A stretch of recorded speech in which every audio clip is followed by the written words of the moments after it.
아사이베리라고 들어보셨나요? 아마존에서 자라는 야자수 열매인데요. 대부분이 딱딱한 씨앗이라 실제로 먹을 수 있는 건 열매의 10% 정도밖에 안 된대요.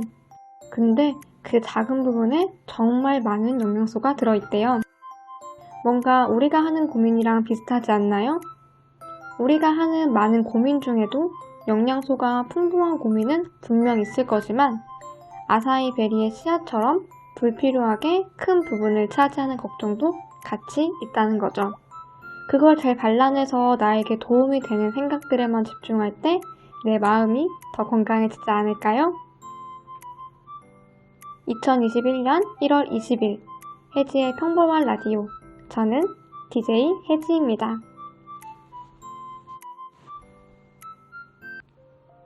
문재인 대통령이 18일 새해 국정운영 방향성을 종합적으로 제시하는 기자회견을 열었습니다. 이 기자회견 중 교육 분야 내용들만 정리해보았습니다. 기자회견 전체를 들려드리는 건 너무 길어서 제가 포인트만 쏙쏙 뽑았으니 끝까지 들어주실 거죠? 국가교육위원회 설치가 임기 중에 가능한 것인지 추진 계획이 있으면 말씀해 주시고 정치권이나 국민들에게 당부하고 싶으신 말씀 있으면 해주시기 바랍니다.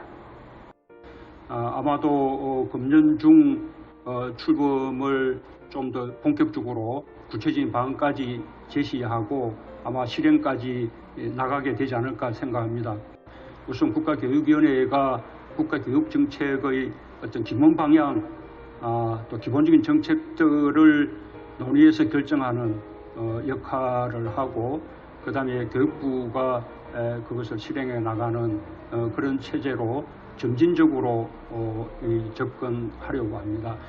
특히 취약계층들의 교육 격차가 심각해지고 있습니다.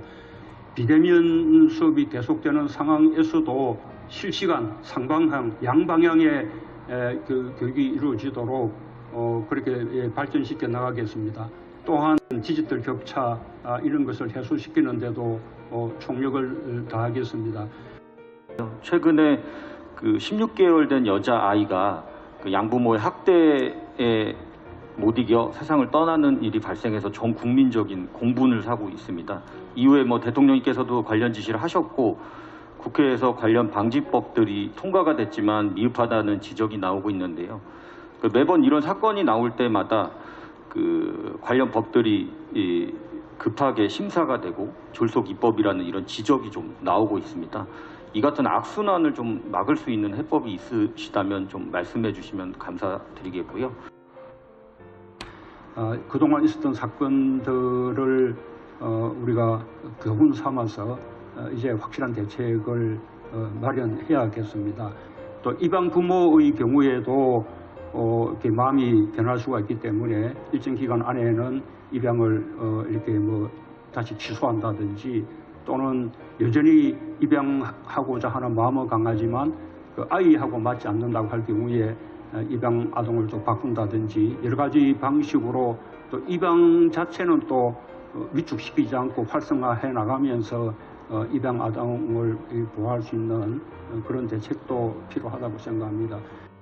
올해 등교 수업을 안전하게 늘릴 수 있는 대책 어떻게 준비하고 계신지 질문 드리겠습니다.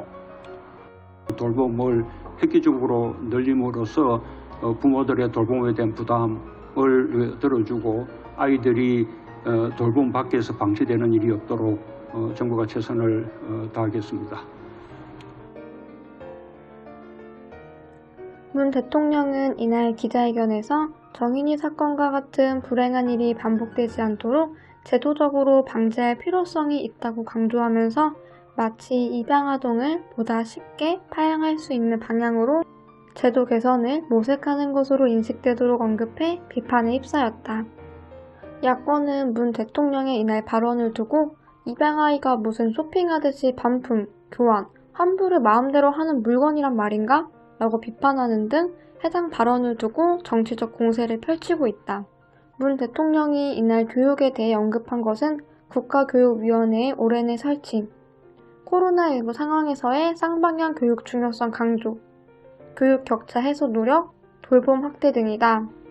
특히 기자회견문 전문 중 교육과 관련한 사항은 코로나 시대 교육 격차와 돌봄 격차의 완화라는 표현밖에 등장하지 않는다. 문 대통령이 이날 교육과 관련한 기자의 질문에 답한 내용마저 알맹이나 구체적인 내용은 전혀 없었고 아주 원론적인 수준에 그쳤다. 교육 분야 측면에서 볼 때 이런 기자회견을 굳이 왜 하는지 의문이다. 문 대통령은 취임 이후 기자회견, 국회 연설을 수차례 했지만 교육 분야에 대한 비전과 철학, 교육 정책의 방향 등에 관해 구체적으로 밝힌 사례가 없다. 특히 교육에 대해서는 언급 자체를 거의 하지 않아 문 대통령이 교육에 어떤 생각을 갖고 있는지 알기 어렵다. 올해 정부 예산은 총 559조 원 중 교육 예산이 76조 3,332억 원을 차지할 만큼 우리나라에서 교육의 비중은 매우 크다. 그런데도 취임 이후 문 대통령은 유독 교육에 대해서는 특별한 언급을 하지 않았다. 김대중 대통령은 학급당 학생수 감축과 교원 증원을 골자로 하는 교육 여건 개선 사업을, 김영삼 대통령은 교육 재정을 GDP 대비 6% 이상 확충했으며 노무현 대통령은 교육 혁신과 교육 자치 실현에 매진했다. 반면 문 대통령은 교육과 관련해 기억에 남는 건 별로 없다. 대통령의 발언으로 뒤집힌 정시 확대만 있을 뿐이다. 기자는 문 대통령이 교육에 대한 공부가 제대로 되어 있는지 자꾸만 의문이 든다. 교육 분야에, 아이들 문제에 문 대통령이 더 많은 관심과 고민을 해주길 바라는 건 기자의 희망 고문일까? 일단 파양 관련해서는 오해 소지가 있지만 취지가 와전됐다고 해명했습니다. 사전 위탁 보호 제도에 관한 것일 뿐 파양이 전혀 아니라고 말했습니다. 프랑스, 영국, 스웨덴 등에서 시행되고 있는 사전 위탁 보호제는 입양 전 5, 6개월간 사전 준비 작업을 하며 친밀감을 형성하는 제도인데 현재 우리나라에서는 양부모의 동의하에 관례적으로만 시행되고 있는 상황이라고 합니다. 오늘도 감사합니다. 모두 따뜻하고 즐거운 하루 보내시길 바라면서 지금까지 저는 혜지의 평범한 라디오의 DJ 혜지였습니다.